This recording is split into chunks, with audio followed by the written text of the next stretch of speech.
বুঝলাম যে তাণ্ডব অনেক বড় মাপের সিনেমা, রায়হান রাফি, শাকিব খান আছে, কিন্তু নায়িকা তো পছন্দ হইল না। কি অবস্থা সবার। এখন কথা হবে তাণ্ডব নিয়ে।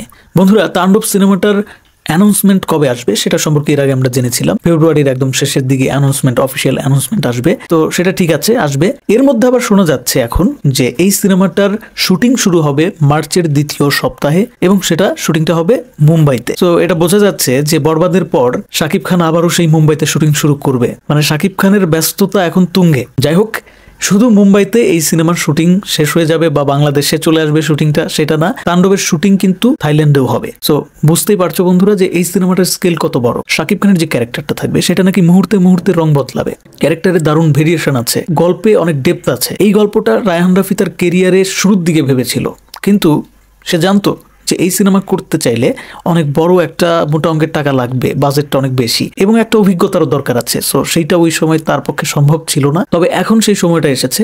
রায়হান রাফির এখন হাতে প্রচুর প্রযোজক আছে, সে চাইলে যে কোনো বাংলাদেশের যে কোনো প্রযোজক তার জন্য টাকা নিয়ে বসে আছে। সো সে এখন সাহস করে, আর তাছাড়া শাকিব খানকে যখন পাইছে ভাই, এই সিনেমা কেন সে মিস করবে? এইটা সে মিস করবে না। এই কারণেই কিন্তু তাণ্ডব সিনেমাটার জন্য সে এত তাড়াহুড়া করতেছে। এখন অনেকের আবার প্রশ্ন যে তাণ্ডবে জয়া আহসানকে কেন নিল? বুঝলাম যে তাণ্ডব অনেক বড় মাপের সিনেমা, রায়হান রাফি, শাকিব খান আছে, কিন্তু নায়িকা তো পছন্দ হইল না। অনেকেই কিন্তু এরকম বলতেছে সোশ্যাল মিডিয়াতে। তো তাদের উদ্দেশ্যে একটা কথা বলি, দেখুন, রায়হান রাফির মতন একজন পরিচালক, সে কিন্তু কখনো চাইবে না যে দর্শককে এমন কিছু দেখাই যেটা দর্শক পছন্দ করবে না। সে কিন্তু কখনো চাইবে না যে দর্শক আমার প্রতি বিরক্ত হোক বা এরকম কোনো হাসির পাত্র আমি হই সোশ্যাল প্ল্যাটফর্মে, যে আমার সিনেমা নিয়ে মানুষ হাসাহাসি করুক। এটা কিন্তু সে চাইবে না। সে সেই ধরনের পরিচালক না। সে বুঝে, দর্শকের পালসটা বুঝে।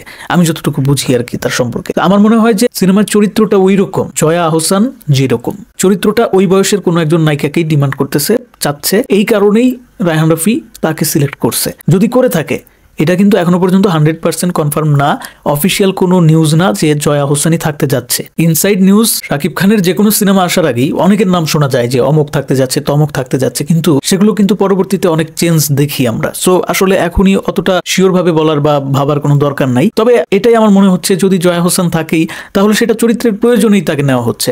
অনেকে আবার বললো, দেখতেছি যে ডান্স তো পারে না জয়া হোসেন, তাকে কেন নিতেছে? আরে ভাই রে ভাই, তার ক্যারেক্টারটা কি ডান্স করবে কিনা সেটা তো বুঝতে হবে। তাকে কেন নিতেছে?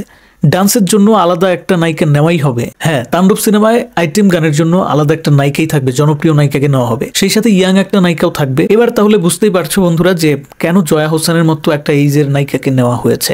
হয়তোবা শাকিব খানের এইখানে এমন একটা সময় আসবে যেই সময় আসলে জয়ার সাথে তাকে মানায় আর কি, হয়তো, আমি জানি না। সো আমার মনে হয় আগে থেকে কোনো কিছু এইভাবে বলে দেওয়া ঠিক হবে না, যে ভুল হচ্ছে না ঠিক হচ্ছে। আমাদের একটু অপেক্ষা করা উচিত। সিনেমাটা কিন্তু বরবাদের পরে আসবে। সো এটাও বোঝা উচিত যে শাকিব খান একবার বরবাদ করে ফেললে সেই বরবাদের কোয়ালিটির নিচে কিন্তু সে নামবে না। যেমনটা আমরা দেখেছি তুফানের পরে বরবাদ, তুফানের পরে দরদ যদিও রিলিজ পাইছে, বাট দরদ কিন্তু আরো আগে রিলিজ পাওয়ার কথা ছিল। তার মানে কি?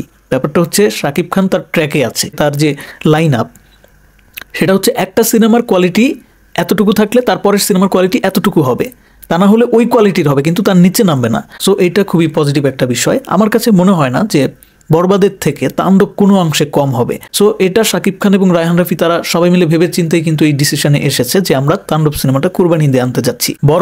বরবাদ করে দিলে তাণ্ডব কিন্তু তাণ্ডব চালাবে। তো বন্ধুরা, কমেন্ট বক্স স্বাধীনতার জায়গা, কমেন্টে এবার তোমরা জানাও যে জয়া আহসান, তাকে নিয়ে আসলে এত কিসের টেনশন? আর যদি অতিরিক্তই মনে হয় যে না, জয়া আহসান চলে না, একদমই চলে না, তাহলে অবশ্যই কমেন্টে ঝড় তুফান তুলে দাও। কারণ হচ্ছে ঝড় তুফান তোলাটা জরুরি। তোমরা যখন ঝড় তুফান তুলো তখন সেইটা পরিচালক পর্যন্ত যায়। এর আগেও তোমরা এটা দেখছো যে না, আমার ভিডিও নিচে না, শুধু যতগুলো ভিডিও, যতগুলো পোস্ট তোমরা এই তাণ্ডব রিলেটেড দেখবা, সেইখানে যাইয়া যারা মানে ডাইহার্ড ফ্যান আছো তাদের উদ্দেশ্যে বলতেছি, সবার এত কষ্ট করার দরকার নেই। আমি জানি সবাই এত কষ্ট করেও না, যারা আসলে মন থেকে সিনেমাটাকে ভালোবাসে, যারা একদম ডাইহার্ড ফ্যান, তো তাদের উদ্দেশ্যেই বলতেছি, ইচ্ছা মতো ঝড় তুফান তুলো কমেন্টে যে আসলে তোমরা চাও কিনা জয়া হোসেনকে।